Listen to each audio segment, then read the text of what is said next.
1990년대 후반에서 2000년대 초반 학창 시절을 보낸 분들에게 묻겠습니다. 친구들과 약속을 잡을 때 어디서 볼래? 라고 물으면 1초의 망설임도 없이 튀어나오던 장소들이 있었죠. 경기도 안양 사람이라면 무조건 안양 1번가였고 부산에 피 끓는 청춘들에게는 부대 앞이 홍대이자 강남이었습니다. 발 디딜 틈 없이 빽빽했던 인파, 최신 유행하는 옷을 사려면 무조건 들러야 했던 보세옷 가게들, 밤새 네온사인이 꺼지지 않던 술집들까지. 그곳은 단순한 거리가 아니라 한 시대의 문화 권력 그 자체였습니다. 그런데 2025년 지금 그 전설의 거리들을 다시 찾아가 보신 적 있나요? 아마 등골이 서늘한 충격을 받으셨을 겁니다. 가장 목 좋은 1층 메인 상가 유리창에는 먼지 쌓인 임대 문의 종이만 덕지덕지 붙어있고 밤 9시만 돼도 거리는 스산하다 못해 을씨년스럽습니다. 어쩌다 한두 집 망했겠지 수준이 아닙니다. 마치 거대한 전염병이 휩쓸고 지나간 것처럼 거리 전체가 괴사하고 있습니다. 더 기가 막힌 건 바로 옆 동네는 미어터진다는 겁니다. 안양 1번가가 죽어가는 동안 길 건너 범계역은 불야성을 이루고 부산대 상권이 무너지는 동안 점포 카페거리나 광안리는 핫플레이스로 떠올랐습니다. 왜 사람들은 추억이 깃든 전통의 강호를 버리고 떠났을까요? 단순히 건물이 낡아서일까요? 아니면 우리가 모르는 거대한 자본의 음모와 세대 교체의 파도가 덮친 걸까요? 오늘 우리는 안양 1번가와 부산대라는 두 몰락의 아이콘을 통해 대한민국 구도심이 겪고 있는 소멸의 알고리즘을 바닥까지 파헤쳐 보겠습니다. 권력의 이동. 감상적인 추억팔이는 잠시 접어두고 냉정한 데이터와 현실을 직시해 봅시다. 한국부동산원과 지역 상권 분석 데이터를 뜯어보면 참혹한 현실이 드러납니다. 먼저 안양 1번가를 볼까요? 과거 안양역을 중심으로 하루 유동 인구가 수십만 명에 달했던 이곳의 중대형 상가 공실률은 최근 몇 년 새 두 자릿수를 훌쩍 넘어섰습니다. 반면 지하철로 불과 몇 정거장 떨어진 평촌 범계역 로데오 거리는 경기도 전체 매출 순위 1, 2위를 다툴 만큼 폭발적으로 성장했습니다. 안양의 젊은이들은 이제 1번가에서 보자고 하지 않습니다. 범계에서 보자고 하죠. 10대, 20대들에게 안양 1번가는 무서운 형들이 담배 피우는 곳 혹은 낙후된 곳이라는 이미지가 박혀버렸습니다. 부산대 앞은 더 심각합니다. 한때 지방의 명동이라 불리며 패션 트렌드를 주도했던 이곳은 핵심 소비층인 대학생 수의 감소와 더불어 처참하게 무너졌습니다.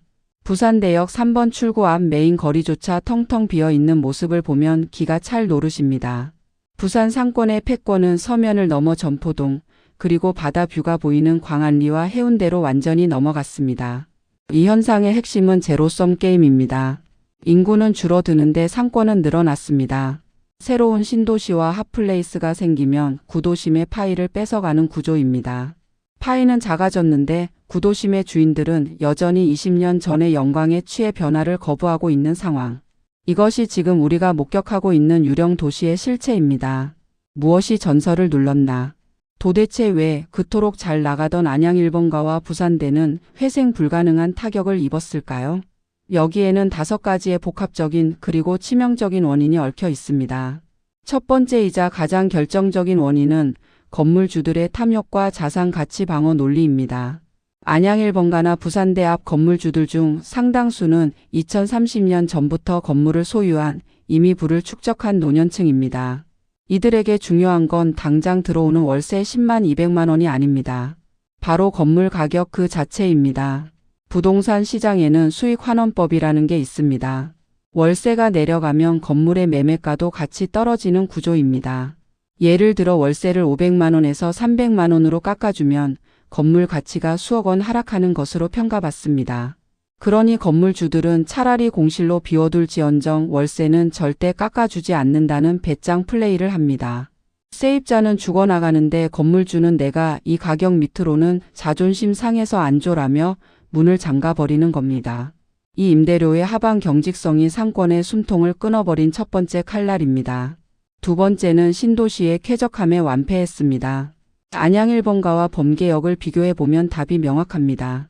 안양 1번가는 구도심이라 길이 좁고 주차할 곳이 전무하며 화장실이 낡았습니다. 반면 범계역이나 평촌은 계획된 신도시입니다.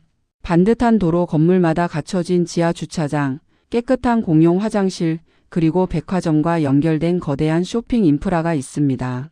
요즘 2030세대, 특히 여성 소비층에게 화장실 청결도와 주차 편의성은 식당을 고르는 제일 기준입니다.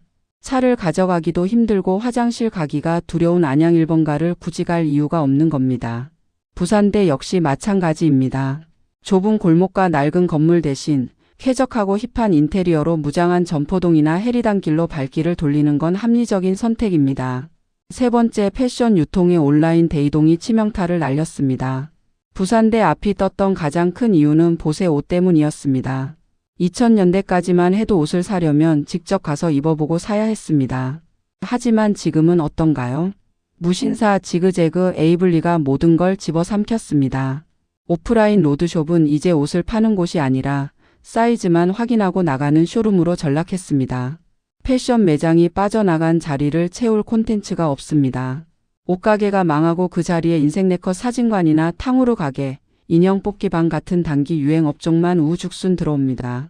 이런 가게들은 오래 머무는 공간이 아니기에 상권의 체류 시간을 늘려주지 못합니다. 결국 거리는 싸구려 놀이터처럼 변질되고 구매력 있는 소비자들은 더더욱 외면하게 됩니다.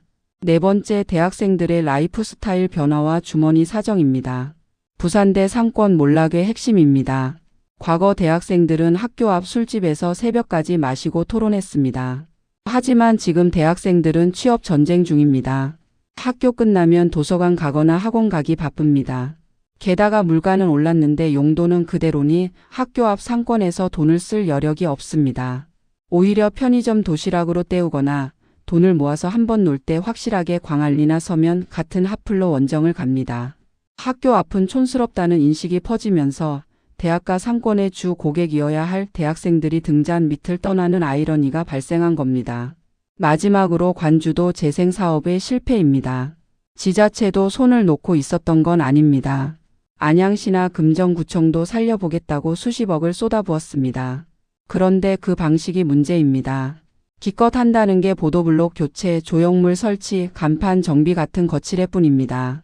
젊은 층이 원하는 건 예쁜 보도블록이 아니라 그곳에 가야만 느낄 수 있는 독보적인 콘텐츠와 경험입니다. 낡은 하드웨어에 페인트 칠만 다시 한다고 죽은 상권이 살아날까요? 젠트리피케이션을 막을 법적 장치나 특색 있는 로컬 크리에이터를 키우는 소프트웨어 전략 없이 예산만 낭비한 결과가 지금의 참혹한 성적표입니다. 도시의 슬럼화. 이런 구도심의 몰락은 단순히 건물주 돈 못 벌어서 쌤통이다라고 웃어넘길 일이 아닙니다. 도시 전체에 심각한 부작용을 초래합니다. 먼저 도시의 슬럼화와 치안 공백입니다. 안양 1번가 뒷골목 가보셨나요? 밤이 되면 빈 가게들 사이로 노숙자들이 모여들고 쓰레기가 쌓입니다. 깨진 유리창 이론처럼 관리가 안 되는 지역은 범죄의 온상이 될 확률이 높습니다. 과거의 번화가가 우범지대로 변하면 일반 시민들은 더더욱 기피하게 되고 그 지역은 고립된 섬처럼 썩어 들어갑니다. 지역 경제의 타격도 무시 못합니다. 상권이 죽으면 지자체의 세수인 취득세, 재산세, 부가가치세가 급감합니다. 부산 금정구의 경우 부산대 상권 침체로 인한 지역 경제 활력 저하가 큰 골칫거리입니다.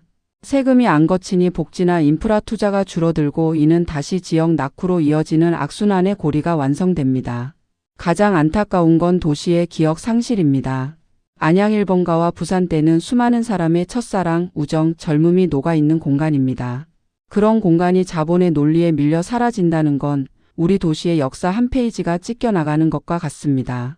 모든 도시가 똑같은 프랜차이즈 간판으로 도배된 신도시처럼 변한다면 그 도시에 무슨 매력이 남겠습니까? 임대료 다이어트. 그렇다면 이 죽어가는 공룡들을 다시 살릴 방법은 없을까요? 옛날의 영광을 100% 되찾기는 어렵겠지만 적어도 유령 도시는 면해야 합니다. 첫째, 건물주들의 대타협과 임대료 연동제 도입이 시급합니다. 이제 버티면 오른다는 신화는 끝났음을 인정해야 합니다. 건물주들이 모여서 파격적으로 임대료를 30에서 50% 낮추고 대신 매출이 오르면 그때 임대료를 올리는 매출 연동형 임대료 방식을 도입해야 합니다. 스타벅스가 쓰는 방식이죠. 일단 공실을 채워 사람 온기부터 돌게 해야 건물이 삽니다. 지자체는 착한 임대인에게 파격적인 재산세 감면 혜택을 줘서라도 이를 유도해야 합니다. 둘째, 뻔한 프랜차이즈가 아닌 로컬 크리에이터를 수혈해야 합니다. 서울 성수동이나 부산 영도가 뜬 이유가 뭡니까? 낡은 공장을 개조한 카페, 주인장의 취향이 확실한 독립 서점 같은 유일무이한 콘텐츠가 있었기 때문입니다. 부산대 앞도 다시 살려면 대기업 프랜차이즈가 아니라 예술가, 청년 창업가들이 들어와서 실험적인 가게를 열 수 있도록 임대료 동결 구역을 지정해 줘야 합니다. 거기 가야만 볼 수 있는 것을 만들어야 범계역이나 서면으로 떠난 발길을 돌릴 수 있습니다. 셋째, 주차장과 보행 환경의 혁명적 개선입니다. 구도심의 가장 큰 약점인 주차 문제를 해결하지 않으면 답이 없습니다. 낡은 건물 몇 개를 지자체가 매입해서라도 공영 주차 타워를 세우고 차 없는 거리를 확대해서 걷는 맛이 있는 거리로 재설계해야 합니다. 불편함을 감수하고 올 만큼 매력적이거나 아니면 오는 길이 편하거나 둘 중 하나는 무조건 충족시켜야 합니다. 고인 물은 썩는다. 오늘 우리는 안양 1번가와 부산대 앞이라는 한때는 전설이었으나 지금은 쇠락해가는 두 거인을 통해 도시의 생로병사를 들여다봤습니다. 도시는 살아있는 생물입니다. 끊임없이 흐르고 변해야 삽니다. 과거의 영광에 취해 내가 왕년에 만 외치며 변화를 거부한 대가는 참혹한 공실과 소멸뿐이었습니다. 안양 1번가의 텅 빈 건물과 부산대 앞의 임대 문이 쪽지는 탐욕스러운 자본과 안일한 행정에 보내는 서늘한 경고장입니다. 하지만 희망이 아주 없지는 않습니다. 비워진 공간은 다시 새로운 것으로 채울 기회이기도 합니다. 탐욕을 비우고 그 자리에 청년들의 도전과 새로운 문화를 채워 넣는다면 유령 도시는 다시 심장이 뛰는 공간으로 부활할 수 있을 것입니다. 여러분의 추억이 서린 그 골목은 지금 안녕하십니까? 이번 주말 오랜만에 그 잊혀진 거리를 한번 걸어보시는 건 어떨까요? 여러분의 발걸음 하나가 꺼져가는 거리의 작은 불씨가 될지도 모릅니다.